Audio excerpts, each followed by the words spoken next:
Hi, I'm Darwin Wilson. I'm Connor's father. My name is Theresa Wilson. I am Connor's mother. I came from a family near the beaches, south of LA. I grew up in a suburb of New York City. My mom came here from the Philippines. My father's parents immigrated from Italy. I was a middle child.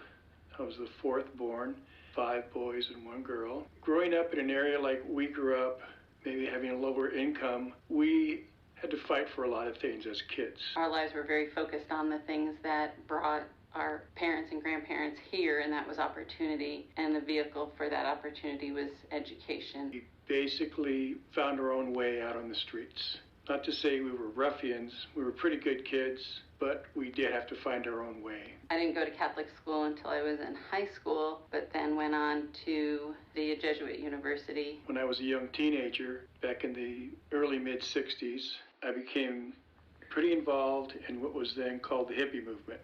I think some other things that defined my childhood were church and food and family.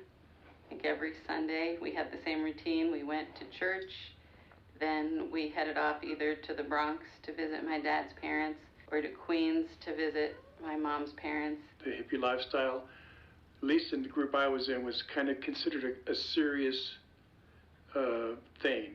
We were at that point in our lives trying to discover things, whether it was through drugs, through Eastern religions. If we went to my dad's parents, there was a big bowl of marinara sauce on the kitchen table with some fresh Italian bread that my grandpa picked up on his way home. If we went to my mom's parents, there'd be kibbeh and tabbouleh and stuffed grape leaves. Both families centered around that big Sunday meal. Made trips up to Haight-Ashbury. My brother and I, in fact, we were 15 and 16, 2 summers in a row. We hitchhiked up there on our own, one time for a month and one time for 3 months when we lived in a commune in Oregon. None of my grandparents were educated, but all of their children and grandchildren got college degrees. I even read the Bible, read a lot of things trying to discover what life was all about. My mother was a special educator, and my father, a social worker in New York City. I ended up in education, my sister in healthcare. And then when I was 17, almost 18 years old, I got involved in what was then called the Jesus movement.